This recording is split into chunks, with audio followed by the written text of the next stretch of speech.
You've probably heard the phrase, stay high vibe, but here's the truth. There's no such thing as high vibe if you haven't met your shadow yet. You can't jump from 3D to 5D without walking through the fourth dimension. And no amount of positive quotes or crystals or singing can shortcut your integration. Today, I want to show you what that journey really looks like and why it's so important and the most sacred part of your ascension journey. Join me and we'll talk all about it.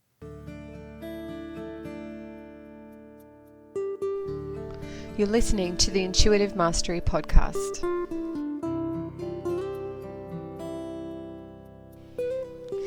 Hi, I'm Kate Connolly, and with over 15 years of intuitive healing and teaching experience, I'm here to help you celebrate intuition and value authenticity to create a world where you have the freedom to live your best life. This podcast is here to teach you how to apply the principles of spirituality, healing, and mindset to have true and lasting joy, all from the inside out. This is the Intuitive Mastery Podcast. Welcome to this week's podcast. I'm actually so excited to share this with you today. I'm excited every week, to be honest. But this week, I really wanted to bed down on this concept that we have been discovering in the Intuitive Mastery School.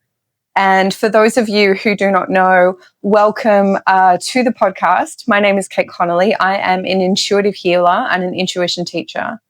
And in the class at the moment, we're actually learning about the dimensional states of reality. And we often talk about this concept of moving from the third dimension to the fifth dimension and what that actually means for us energetically.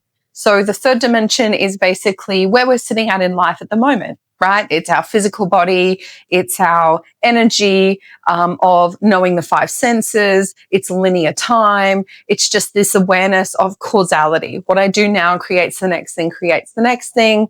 But it's very much linear and it feels quite fixed, right?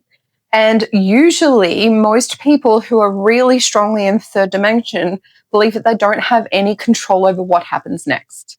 It's like the world is creating your life and you're not creating your own. So when we actually start to move into the concept of the fifth dimension, we're talking about this concept of multiple timelines. We're talking about this concept of our vibration creating our reality. We're talking about the ability that we get to create and co-create with the universe what our life looks like. And we also get the ability to do that from a place of heart opening and heart connection. We do it from a place of open and clear intuitive channel, right? Which is super exciting and so important. But what we're missing, and what most people are missing, is this concept of moving from the third to the fifth. Now, I can't tell you how many healers I've seen online or kind of spiritual teachers or spiritual masters that just say, just be high vibe. And honestly, I tried that for a while and it really doesn't get you very far. If you meditate for long enough, if you breathe for long enough, you might create like a momentary space of peace and openness and tranquility. And that's amazing. And I'm not taking away from that. But you cannot possibly ever fully embody that as a state of being if you don't go through the fourth dimension. So what is the fourth dimension and why is it important? Okay, so when we're looking at the hierarchy of dimensions, we have all of the odd dimensions, 1, 3, 5, 7, etc. And those are embodied experiences. And the even number ones that almost no one talks about, 2, 4, 6, 8, etc. Those are all the energetic matrices that creates the stable foundation for the next vibration, for the next dimension, right? So the main basically foundation and energetic structure of the fifth dimensional reality is the fourth dimension. And what is the fourth dimension exactly? It is all that healing stuff that most people don't want to have a bar of, right? It's looking at our karmic imprinting. It's looking at our ancestral patterning. It's looking at our subconscious programming. It's helping us to move above that collective consciousness. And all of that is absolutely 100% non-negotiable if we want to live and embody the fifth dimensional reality, because you cannot skip dimensions. You can't decide all of a sudden that I'm going to go from the third to the fifth dimension. I've decided I'm going to do that. And I'm going to do that by throwing a whole bunch of positive quotes at people. If they ask me and I'm having a bad day, I'm just going to skip over my bad day and I'm just going to positive quote at you. Or I'm just going to say all of these happen, or, all of these things happen for a reason. Smile, right? What does that even mean exactly? And am I just going to hop, skip, and a jump from the third to the fifth dimension and just pretend like everything's happy chappy when actually, when I look at my life, there's all this stuff going wrong? Now, I can tell you, I've tried this and I've done all of the different meditations. I've tried just sitting in peace. I've tried kind of calling in. I've tried quantum leaping. All of that is amazing. I'm not saying it's not amazing. What I'm saying is, if you don't create the foundation of healing what's blocking you first before you try that stuff, none of it sticks, especially not permanently. Okay? And this is where so many people go wrong. This is where I've gone wrong. This is where so many people think if I just meditate enough or get into the alpha brainwave enough, if I just project what I want enough into the future, if I just think it enough, it's going to come back to me. Sometimes that's true, absolutely.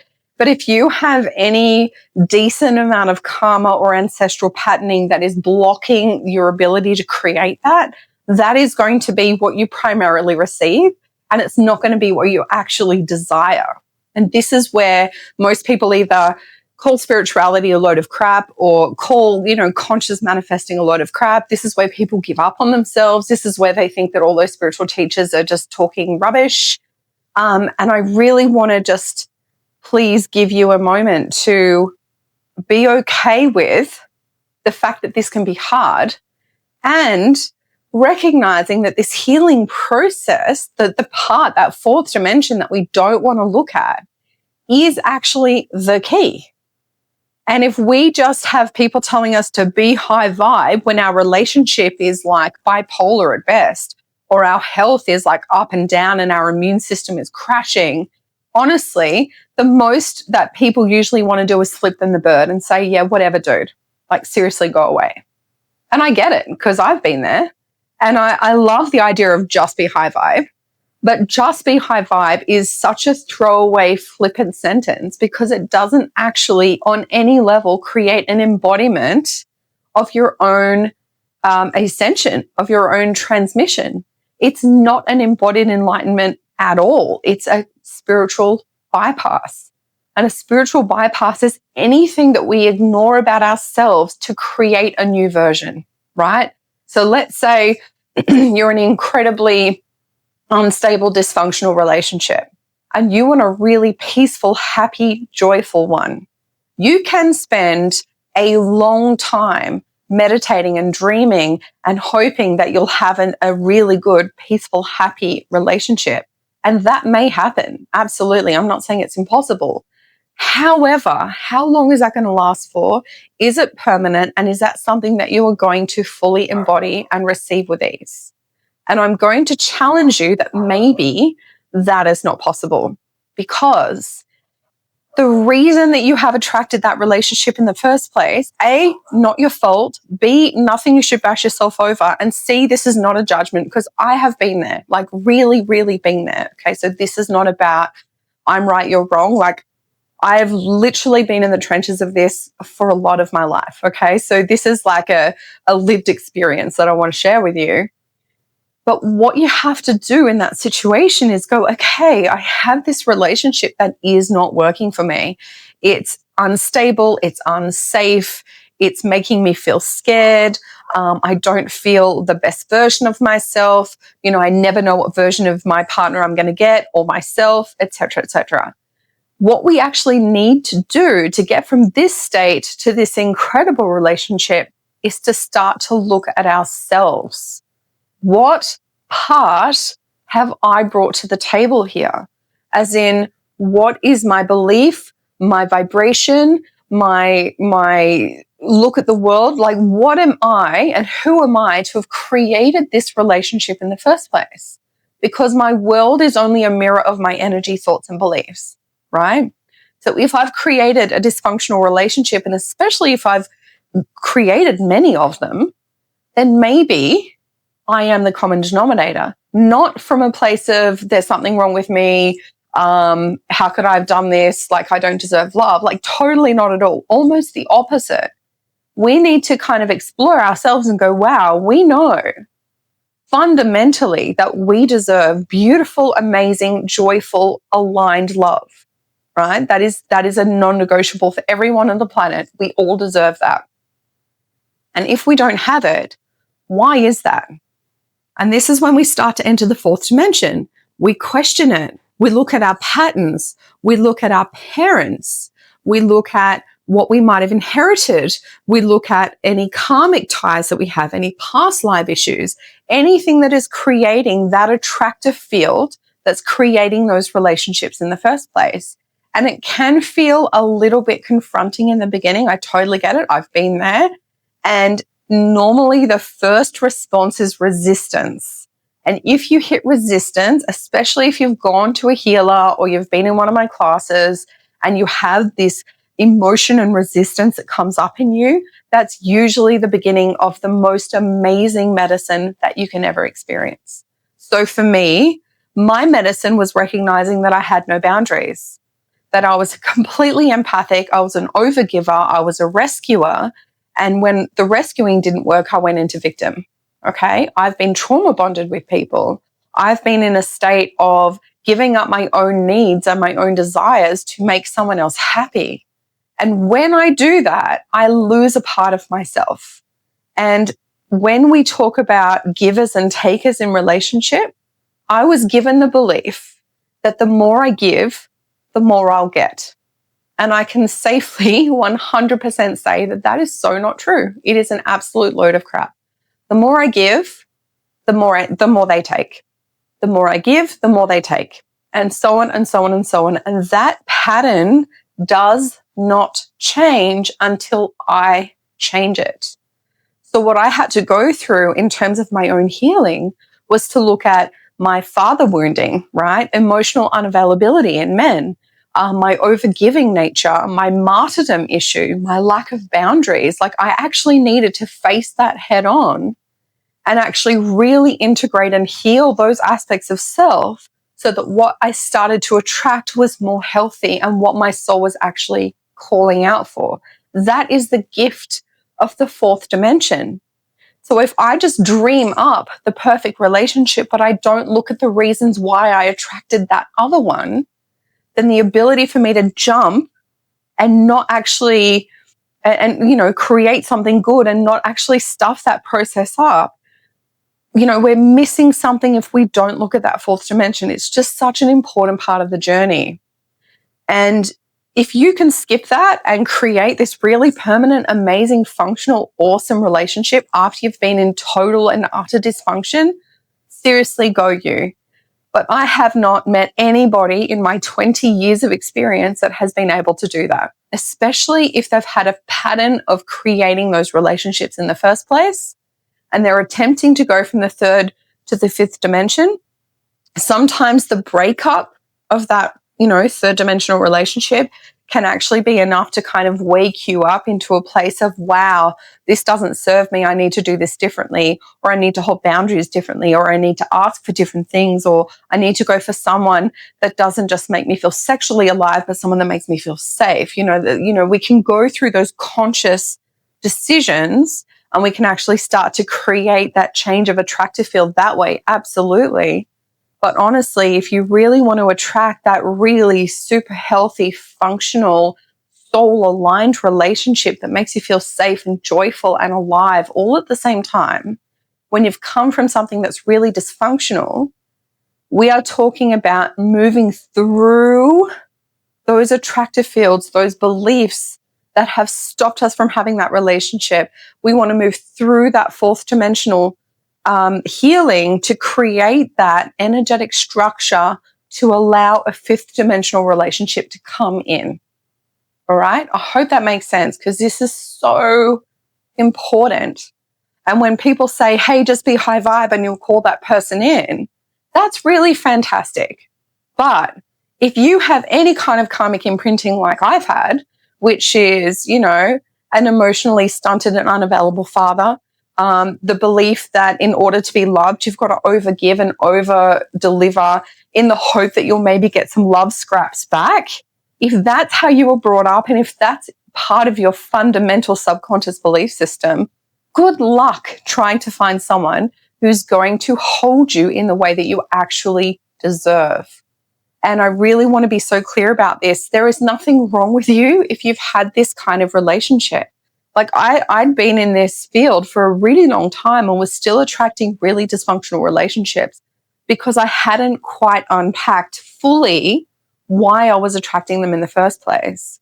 And even though I was having relationships that appeared really different from my previous ones, they still had a level of dysfunction that honestly was making me miserable, even though I thought I'd done all the work. And all that means, if you're doing that, if that's happening to you, is that you haven't quite unpacked and found the medicine that's available for you in that fourth dimensional reality. Now, you can do that process alone.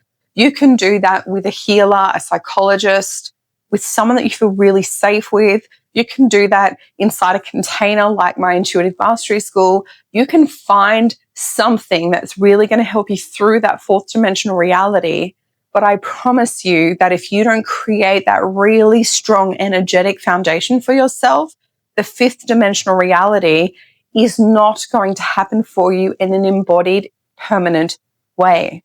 You're going to feel up and down. You're going to come in and out of it. You're going to sometimes have good days, sometimes have bad days. You may attract a good person, but then you might unconsciously sabotage it. You might think it was their fault, where it's actually your attraction. There's all of these different ways that this can unfold in your life. And all I know for absolute certainty is that most of the time, people are trying to skip this super important but essential stage. And I know how scary it is. I've been in resistance to this. I've had emotions around this. But usually what we need to kind of drop as part of this fourth dimensional experiences is our ego. Our ego is what keeps us in duality. It's what keeps us stuck. It's what keeps us in a state of I know better and you know nothing. It's what keeps us in a state of, but this is how I know things to be and I don't want it to change, right? And ego can be somewhat helpful in some circumstances in the third dimension. But when we hit the fifth dimensional reality, ego is not running the show anymore. So what we actually have to do in that fourth dimensional reality, that super important state, is have what we call ego deaths, where we actually recognize that part of our personality needs to die in order to create the new version of ourselves that our soul is crying out for us to become. And that ego death is really unpleasant because we don't want to let go of our identity. We don't want to let go of our safety. And even though our life may be really uncomfortable and really not very happy, letting go of that is actually one of the most painful, frustrating things that you will ever do. And this is why learning how to do healing on the unconscious level, this is how, seeing a really qualified practitioner can be very, very helpful because it helps you move through that process with so much more ease. Like I said, you can enter containers like the Intuitive Mastery School. You can get one-on-ones with me or other people that really, really resonate with you. But this fourth dimensional stuff is a non-negotiable if you want to create change. And that ego death is a really big part of it. The willingness to take responsibility for where you're at is huge. And not responsibility from the place of there's something wrong with me, what's happened to me, how do I end up this way, and going into this self-bashing stuff. No, please don't do that because this is not your fault. No one consciously creates dysfunction. No one.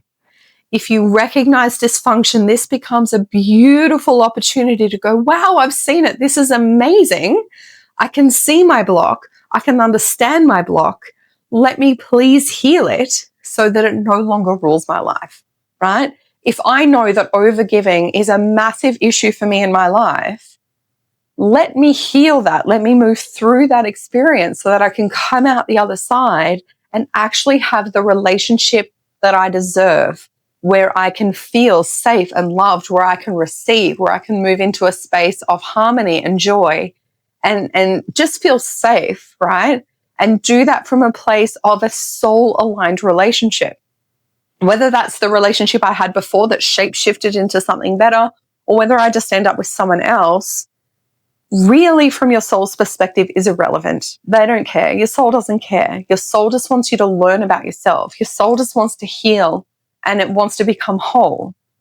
And the more we allow those distortions and those beliefs and those karmic imprintings and the ancestral patterns to rule the show, we are going to stay stuck in this third dimensional reality, and becoming high vibe becomes impossible. It cannot happen. It does not happen. And this, when we come back to it, is about that dimensional scaffolding that I was talking about, that desire and requirement to have that energetic scaffolding happen in those even numbered dimensions to create the embodiment of the next dimensional frequency. So I hope that kind of makes sense for you. I want to send you so much love if you're hitting a lot of resistance and you're really struggling with aspects of your life and you're struggling to move through them. I just want you to know I see you. I've been there. I in my human design, if any of you know about human design, it's very cool. But one of my lines is the three line. And the 3 line is all about learning through experience. And when I spoke to my business coach about this, the first thing she said to me was, you are going to experience all the mistakes. You are going to fail, succeed. And I can absolutely tell you she's true. That has been what's happened to me in my life on all levels. So I've tried things so many different ways before I've hit breakthroughs, which, honestly is really great for teaching and really frustrating when you're the student, aka living my life. But I can absolutely tell you with no uncertainty that if you want to take that leap from the 3rd to the 5th, that 4th dimensional healing frequency is essential. If you need any help with it, just put some comments below. Reach out to me. I can absolutely point you in the right direction if you don't know where to go from here. But I just want to send you so much love and know that you are not alone. You can do this. You can create the life that you've always wanted. You can move into high vibe and you can embody that permanently if you move through that 4th dimensional healing frequency, which everybody must do if they want to embody that 5th dimension and become high vibe. All right, sending in lots of love and I will see you next time.